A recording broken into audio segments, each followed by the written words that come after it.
Mga bro, mukhang exciting na naman ang balita sa modernization program ng Philippine Navy.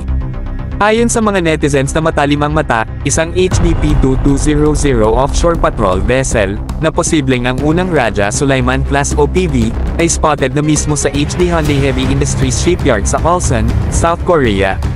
Kung totoo ito, ibig sabihin ay papalapit na tayo sa delivery ng isa sa mga pinaka-inaabangang barko ng ating hukbong dagat ngayong taon. Ang HDP-2200 design ay parte ng kontratang pinirmahan noong 2022 sa pagitan ng Department of National Defense at HHI para sa 6 na modernong offshore patrol vessels.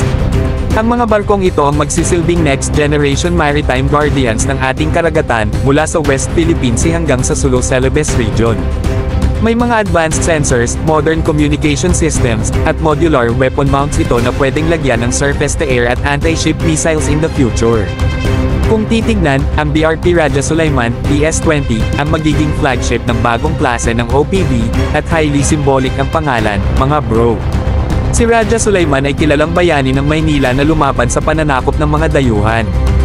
Kaya perfect ang pangalan para sa barkong magbabantay sa ating teritoryo laban sa mga dayuhang pumasok ng walang palam. It actually sports a slick stealthy profile, mas tahimik sa radar, at mas fuel efficient kumpara sa older ships ng Navy.